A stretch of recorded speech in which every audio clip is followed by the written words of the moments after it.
All right. In skiing, over your tips means pointing your weight downward, leaning into the hill, getting aggressive to get more speed and more likelihood of winning.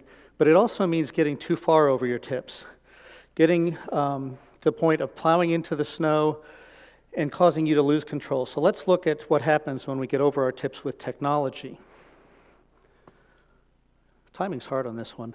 So in sailing as well as in skiing, you can get too far onto an edge or too far ahead of yourself. And as you think you're winning, you could be actually close to crashing. And that tipping point between going faster and disaster, you only find out sometimes after it's too late. So why would you do that? Do you do it because you can? Do you do it because it's time to market, time for a new technology? Or is it just to introduce convenience and easiness into the public?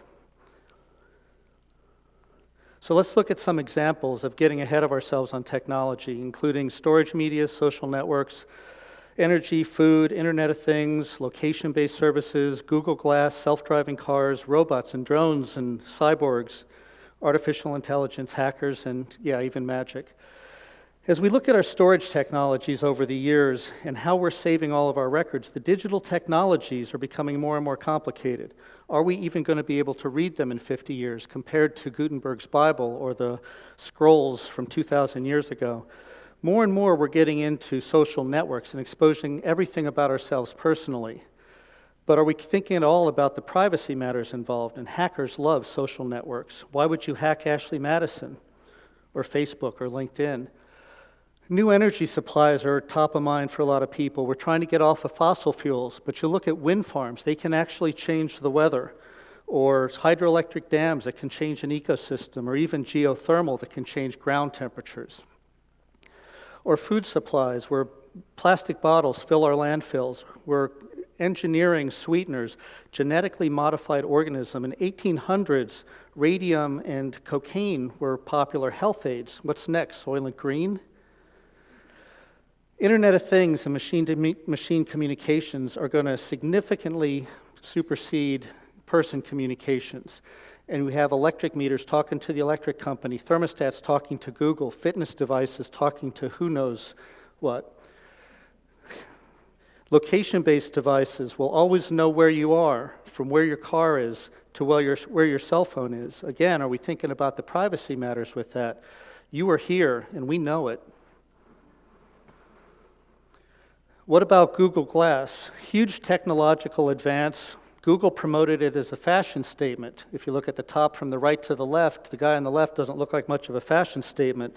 But more than that, is it creepy or is it incredible? More and more places were banning them for privacy reasons. Cars, self-driving cars are becoming more and more prevalent, from Google's experiments with them to Uber talking to Tesla about being able to have self-driving cabs. The picture on the left I took on I-95 last month of a self-driving vehicle. What about robots and drones and cyborgs? Every picture on this page is a robot except one, and it's probably not the one you think. We have military robots. We have robots that are supposed to deliver our products. Amazon's up in the top left, all depending on artificial intelligence. Isaac Asimov, who wrote I, Robot, wrote 3 laws of robotics, and so far I've never seen them applied in real life.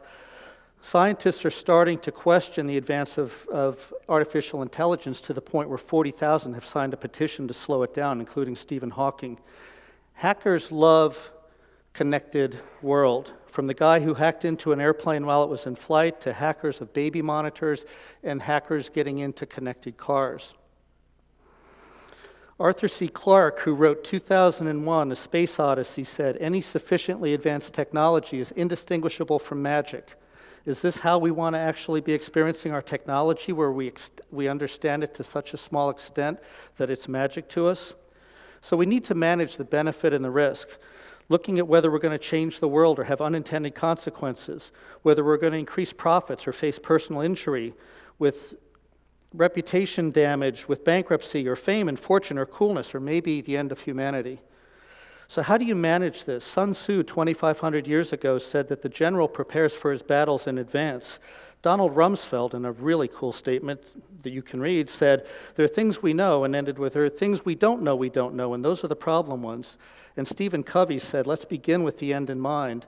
So as we advance our technologies, let's balance the risk and the benefit. And remember what Spider-Man said, with great risk, or with great power comes great responsibility. So let's look at how that impacts our advance of technologies, and let's not get too far over our tips. Thank you.